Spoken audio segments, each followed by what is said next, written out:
Strange Brew, I'm Chuck. It's my turn to talk about Sutter Physician Services, aka SPS.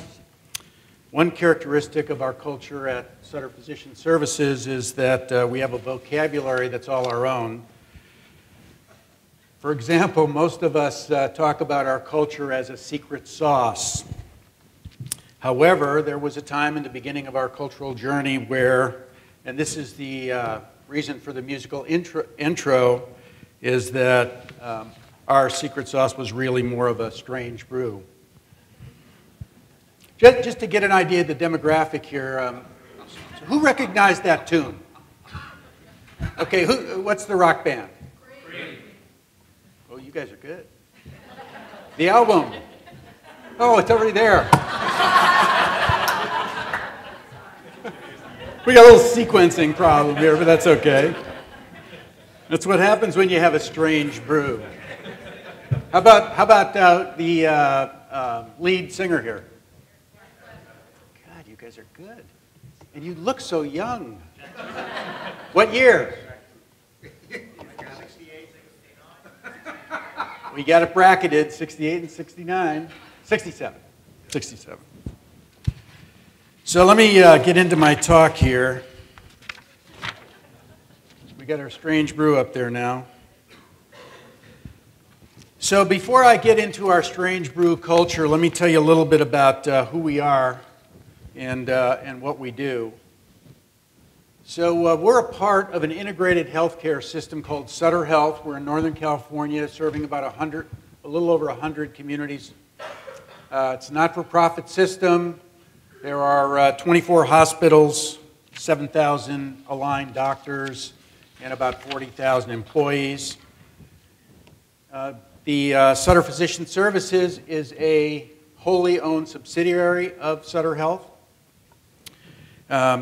We focus on the physician enterprise, which is an interesting cultural phenomenon in and of itself.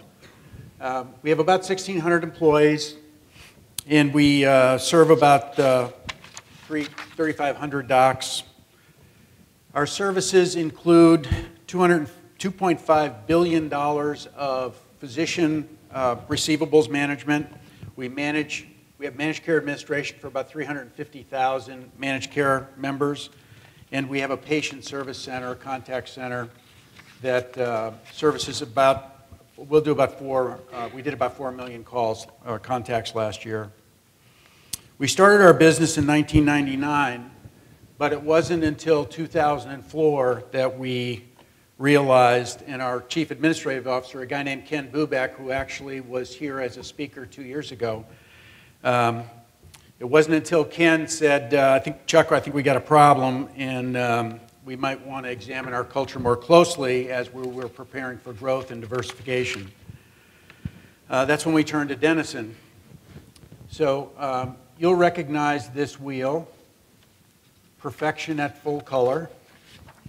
But our wheel was a little bit different. We actually looked at it and thought it looked more like a flat tire. So in 2004, the flat tire was a result of our strange brew. Some of the factors that served as a barrier for us to creating a strong and healthy culture was our rapid growth and consolidation of multiple cultures as we grew the organization. We had an unclear vision. We knew we wanted to grow, but beyond that, there wasn't much meat on the bones. Even the growth part wasn't really supported by a lot of our leadership. There were inconsistent levels of performance. There were not common expectations across the company. We'd received some feedback from our clients that was not so great, some negative feedback, and that was demoralizing.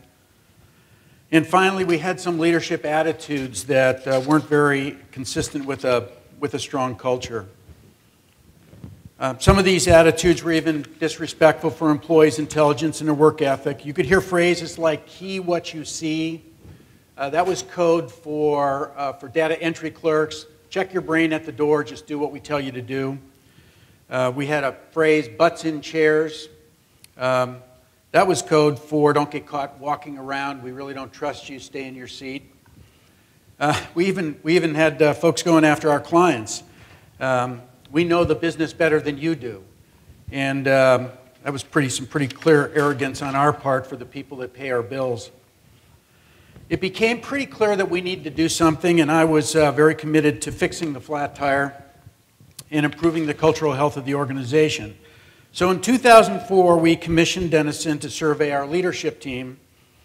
Then we took the group and went to it's Lake Tahoe, nice place to have a retreat. We took our top leaders to Lake Tahoe, and Brian Atkins was there and revealed for the first time the results of our flat tire to the group. It was an incredibly interesting time with incredibly interesting conversations.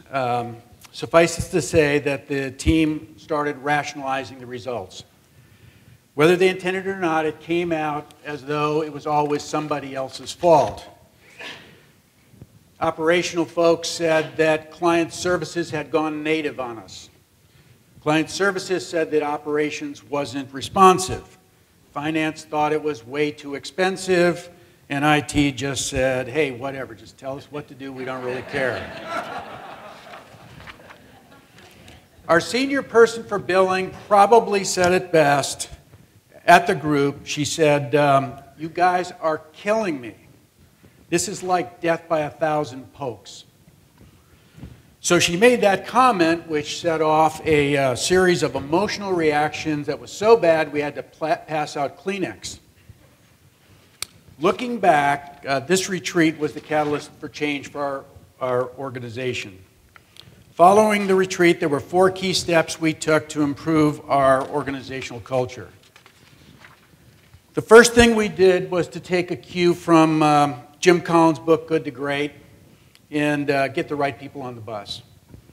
Starting with me, I knew that senior leadership had to be fully committed, and we need to be fully engaged with what we were doing.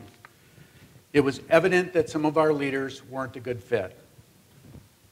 And in fact, they needed to part ways with the company.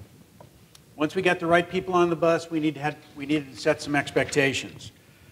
In order to set clear expectations, we did things like we developed business principles on how we conduct business. We improved our ability to clearly communicate our vision and our goals, and we identified several must-haves for the organization.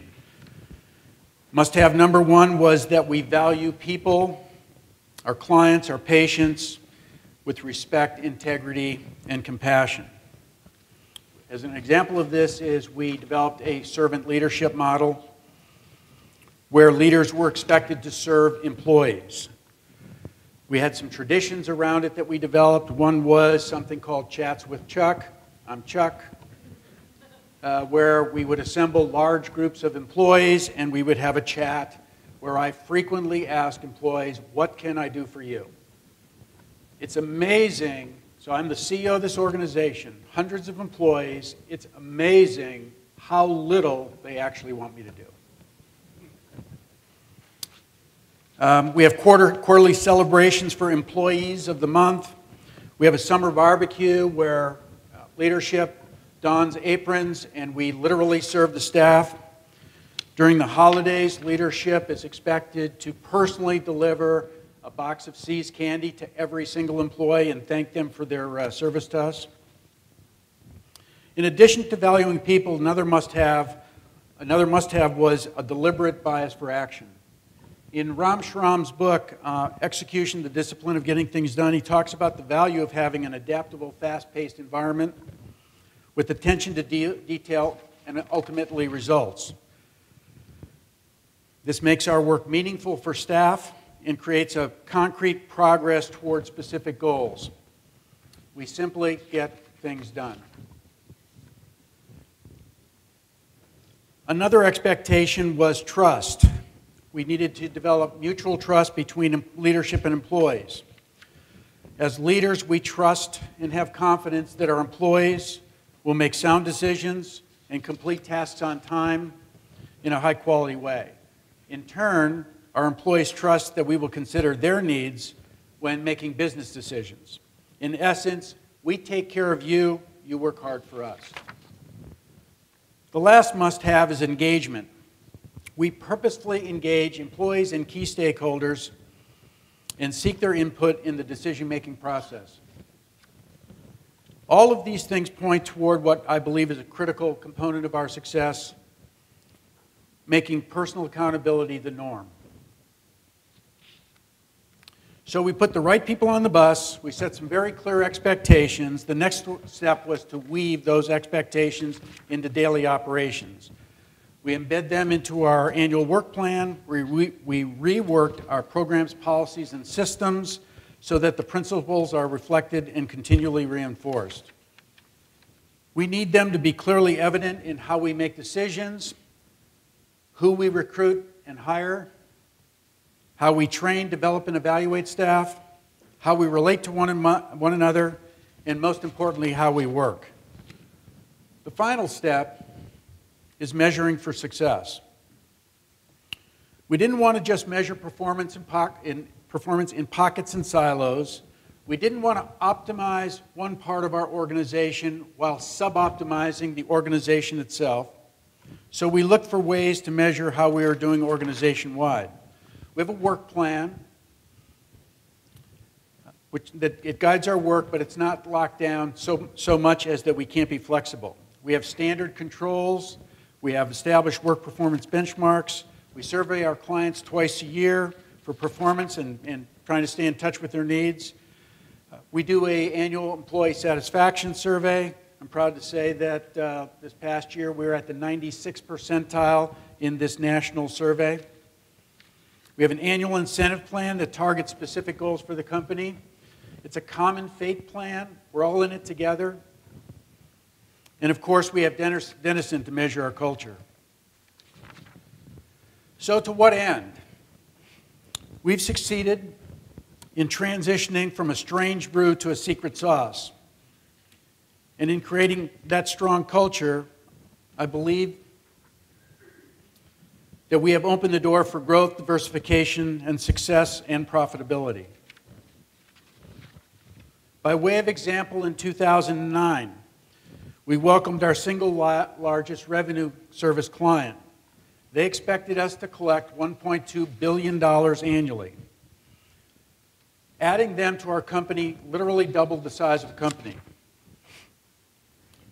The challenge was that over an 18-month period and in 4 phases, we needed to move their entire business office and 206 positions from the south of San Francisco Bay to our offices in Sacramento and Utah. We knew that people weren't going to choose to move. So an obvious concern of the client of this size was how we were going to maintain $100 million of cash flow a month. I'm happy to report that not only did we maintain that cash flow, we added an additional $180 million over that period of time. And we earned outstanding client satisfaction scores. The reason we could do that is directly attributable to our culture. Another example is that we decided to expand our call center activities and capability and determined that Utah was the best place to do it. This is a picture of Salt Lake City. I can assure you that the cultural elements of the San Francisco Bay Area are much different than those in Salt Lake City, Utah. Growing from 0 to 600 employees in 3 years presented a unique set of cultural challenges. Our California employees wondered whether we were moving the whole organization to Utah and whether they needed to start looking for jobs. Our Utah staff questioned whether or not we had the fortitude to stay the course. Were we really going to stay in Utah? Over the 3 years, we've done exceedingly well. We've met all of our service level metrics. We've proactively reduced our costs, and we've expanded our service offerings. A very successful endeavor. It's been 10 years. It's been 10 years since we've been on our cultural journey, and we've seen the shift from a strange brew to a secret sauce. So up in the far left, you can see the first wheel, the flat tire in 2004, kind of a tight little package. And you can see down in 2009, that's the first year we reached full color. You can see that we've been doing quite well ever since. So we're particularly proud of that 2013. I think we're doing okay. I think one of the keys to our success is our consistency of approach, a commitment to the long-term view. In the beginning, we recognized we had a strange brew.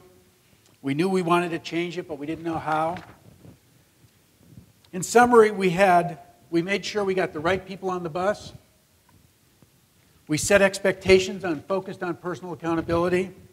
We reinforced those expectations by weaving them into our daily operations, and then we developed ways of measuring our progress and the quality of our work.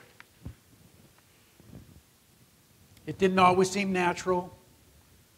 We often had to check ourselves and verify that we were still on course. But today I can say with confidence, we almost unconsciously make decisions and move forward in a way that aligns with our cultural vision. We're effectively steeped in secret sauce. Now we're challenged with sharing our secret ingredients with staff, customers, and groups like you. Our sauce will no longer be secret. But it'll still be a door opener for continued growth, diversity, success, and profitability. I want to leave you with another groovy tune that better represents the feeling around our organization these days. Thanks for your time. Just kicking down the cobblestones, looking for fun and feeling groovy.